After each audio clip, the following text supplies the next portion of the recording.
Welcome back, adventurers and friends, to Adventurers in Word Let's Talk series. To those who are here for the first time, hello, welcome. Thank you for joining us. Just a reminder to hit that like button and be sure to subscribe. It's free. Don't forget to click on that notification bell if you would like to know when I post new videos. Today, we will be talking about common phrases used during conversations that indicate a lack of a person's self-confidence. So get comfy cozy, open your heart, open your mind, and let's get into it.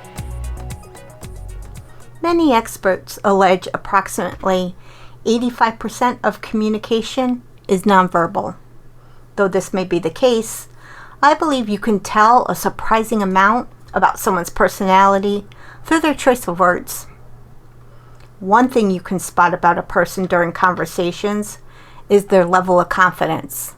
However, we often miss the subtle cues.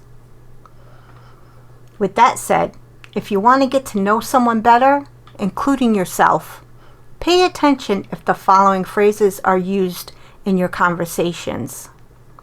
If you find they are, then it is likely there is a struggle with low self-esteem. First, you say, I guess. People who lack self-confidence are always unsure. They never say things with assurance. Instead, they use phrases like, I guess, or I think. They either do not believe what they are saying or have no idea. When someone uses this phrase before giving their opinion, the person is second-guessing themselves. It has been found that there is an overwhelming number of neuropsychologists that believe that this signifies insecurity, anxiety, and a lack of self-confidence. People who lack confidence may also use this phrase as a response. In this case, they agree with you but do not mean it. A person who does this is likely insecure about their communication abilities. They fear disagreeing will lead to a debate or confrontation, which they believe they will lose. Second, whatever you think is best.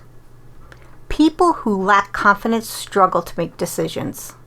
They struggle to trust themselves and always feel uncertain about their choices. This causes them to delay making decisions, or in this case, they will ask someone else to decide for them. A typical example is when a partner or friend always says you can decide where you go for dinner. Perhaps you ask them what they want to eat, and they respond with something like, I don't know, whatever you think is best, or whatever you prefer. While occasionally wanting to avoid making unimportant decisions is normal, if someone is always avoiding decisions, this suggests they struggle with confidence. But why do unconfident people find it so hard to make decisions? Well, if someone lacks confidence, they likely have an intense fear of failure. They constantly worry that they will make the wrong decision, leading to something unacceptable. They might also have the belief that they never do anything right. So to them, it's easier for someone else to make the decision. Some researchers believe the link between low self-confidence and poor decision-making is because both functions occur in the same brain region. Other researchers believe they happen in separate areas, but share the same neural signals. I know, scientific. 3. I'm not sure. What do you think? This is another way that people who lack confidence avoid both decision-making and giving their opinions. When you ask them their opinion, they will quickly deflect the question onto you. This is because they struggle to validate themselves, so they have more confidence in your beliefs than their own. Of course, there are some situations where asking what the other person thinks is appropriate, but you should also give your opinion. There is a big difference between seeking guidance and constantly looking for reassurance from others. 4. I think it's better if you do it. Here is another clear sign that someone does not trust their abilities.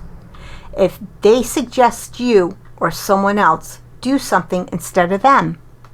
Here's an example. Let's say you ask a colleague to do something for you. Immediately, you sense their unease. But it's not because they do not want to do it or do not have time. They believe they will mess it up. This will lead them to try to get out of it, saying something like, I don't think I'm skilled enough to do that.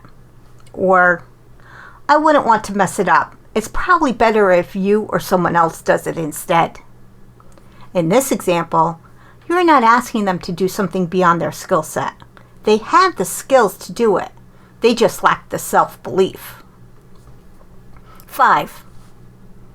I might be wrong, but when someone uses this phrase, they are essentially warning you not to trust them. Again, this shows the person's complete lack of faith in themselves. Moreover, people typically use this phrase when speaking to someone they view as better, wiser, or more knowledgeable. If someone uses this phrase, they are worried about being proven wrong.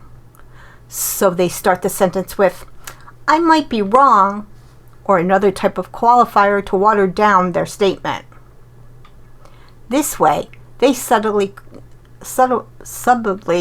criticize themselves instead of waiting for you to put them down. These people struggle to accept authority and see themselves as inferior to everyone else. According to psychologists, they have done studies on this topic. Many people develop this belief about themselves because authority figures have criticized them before. For example, their parents might have always told them they were not good enough. Or they might have had a narcissistic partner who constantly put them down. Worse yet, a teacher might have always called them out on their flaws. 6. If it's too much hassle, don't worry. As mentioned, many people who lack self-confidence seek constant validation and approval from others. So they are constantly seeking the advice and opinion of others. However, they feel bad about doing so.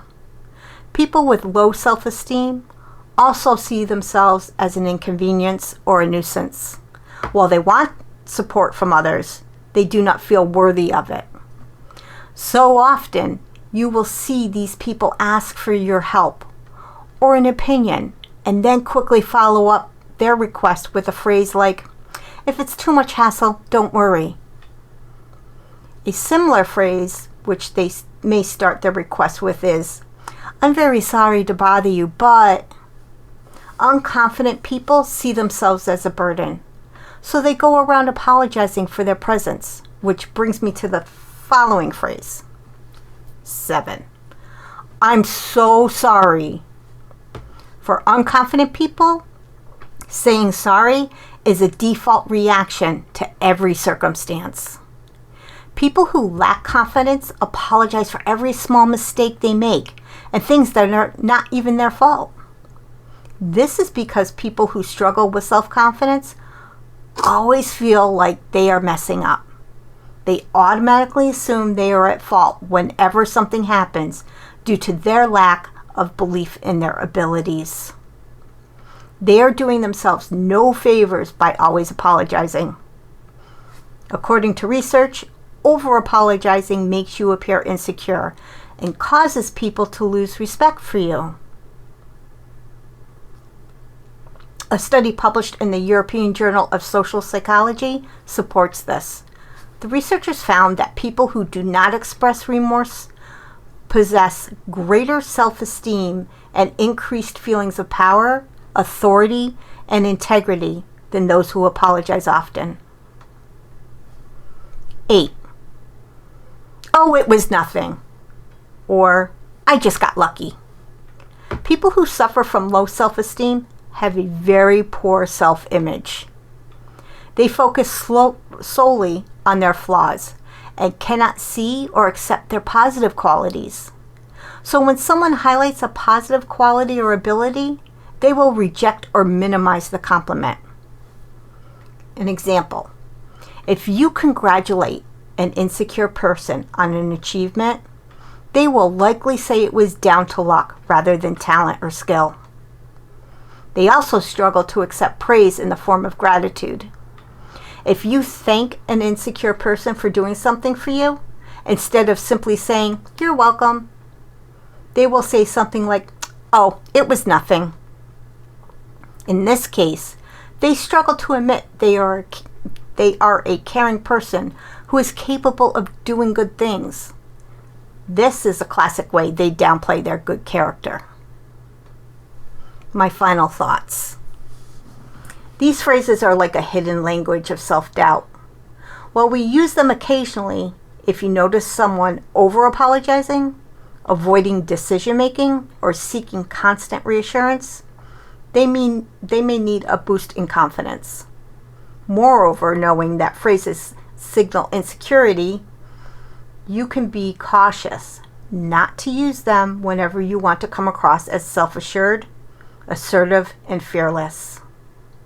Remember, be kind to yourself, give yourself grace, and always, always love yourself. Thank you for joining me.